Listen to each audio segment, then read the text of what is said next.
So we are about a week after the U.S. elections, and Jim, one of the things I'm observing is it's as if this election really stirred people up. It moved them out of their, I don't know, complacency. I'm watching people who are reacting emotionally, they're angry, they're disappointed, they're in grief, and then I'm watching other people really celebrate and be happy that they got what they wanted. And then a third group who now has permission to behave in ways that they had only thought about behaving. They'd never acted out before. So this whole election is kind of just stirred everybody up. Yeah, stirred the pot. So this is like an earthquake that was unexpected on one hand. You've been watching this building for quite a while. There's lots of discontent. There's lots of considerations about things aren't going the right way. But we've been talking about this for a long time. There's a transition. It's a spiritual transition. It has many layers to it. It manifests in the non-physical. It manifests in the physical. And what you're seeing is one of the events of the transition that is unfolding that just took place. We've said all along, you can't take your baggage with you on this journey. And words like greed and domination and competition, they can't fit into this fifth dimensional world that we're all kind of moving into. So this transition is coming, and all the old is going to fall away. And so you've just seen a very significant aspect of that old beginning to fall away.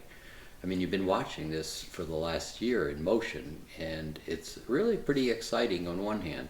Now, there are a lot of people who won't see it as exciting. They're in fear, they're in worry, their whole world is going the wrong way.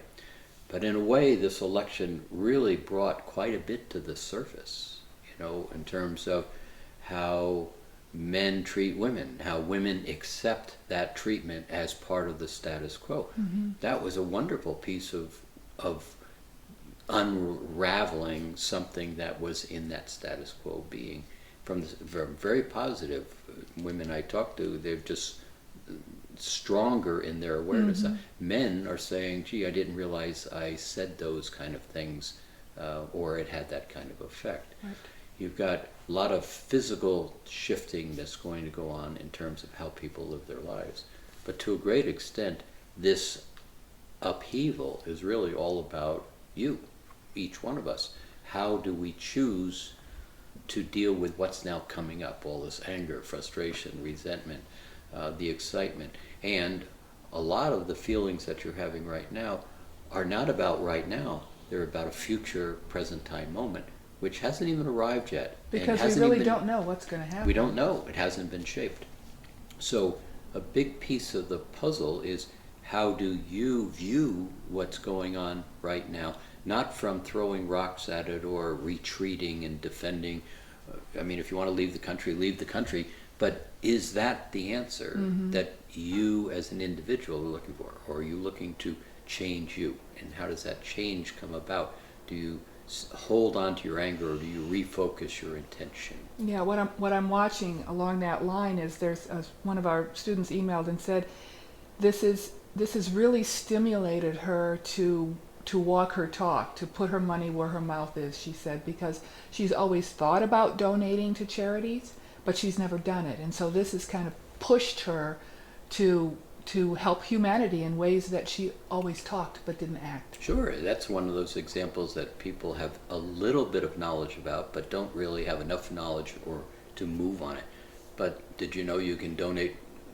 That donation to charity is a 25% or 50% tax deduction that doesn't go to the government. So if you don't like the government, begin to reshape it, but make it an intentional decision on how you contribute to the world and how you experience it. And I think this is what's most going on right now. Within the emotional body, there is a upheaval. And it's, from that standpoint, it's really very positive, because it allows you to, again, see what's buried inside you that you can basically take away. Well, and what I'm noticing for myself is that it's real important to practice when it doesn't count. all these tools we've been teaching, now it counts. And so now I have the tools on my tool bench and I can use them. And what's key is to, for me, and I suspect for others, to stay in present time and watch the theater around us, but stay right here, present time, and notice how this really, from 30,000 feet, isn't affecting me. Hmm. Yeah, and then even bring it down to the point where I could be angry and I could choose not to be angry. Mm-hmm. How will I choose? And that how will I choose is the crux of the whole thing. And so you still have a lot of time to practice when it doesn't count. It's not in your face yet. You don't like possibly, or you like possibly what's going on, but how do you begin to hold a vibration that influences the world direction, your individual direction, the direction of people around you? It's really this earthquake that's stimulating, upsetting a lot of the status quo. And the status quo is in for some very big changes. Mm-hmm. You know, you've been watching reality television now become popular over the last 5-10 years, Mm-hmm. and it's gotten more bizarre and more odd and those kind of things. But what you put your attention on, law of attraction, is what you create. And time is collapsing. It's going faster and faster for a lot of people from that point of view. But what you hold your attention on is beginning to unfold into your awareness much more rapidly. So you have plenty of time still to practice when it doesn't account, because what you hold your attention on in many ways hasn't gotten to here yet. Yeah.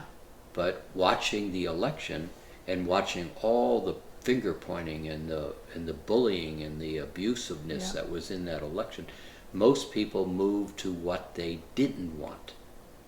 See, if you really think about it, Trump didn't tell you about how we're going to make America great. We're going to stop this and prevent that and destroy this. Yeah. But it wasn't a whole lot of how we do that.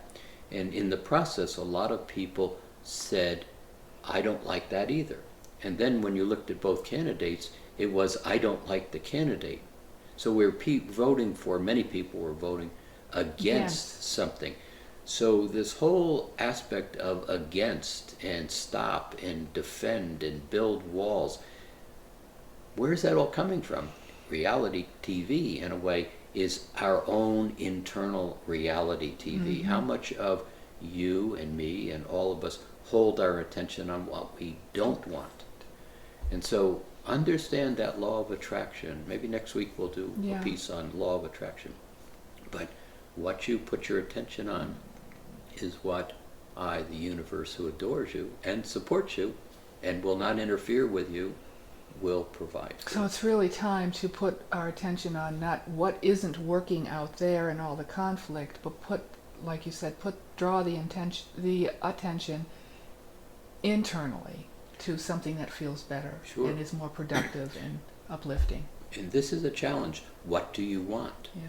How do you choose? Now, when I asked that question of people, we just had a large conference in that question, and most people's answer was, I don't know. Mm-hmm. And so maybe it's time to begin to consider that. What do you want? If you could craft a world, if you could craft a community, if you could craft a relationship, what is it that you do want? Not what is it that you don't want? Because this law of attention is going to give you what you don't want if that's where you hold your attention. And so we'll do that next week. I think it needs a little refreshing. Good. So this is an exciting time we're playing in, and massive opportunities for well-being to be created. So let's start now.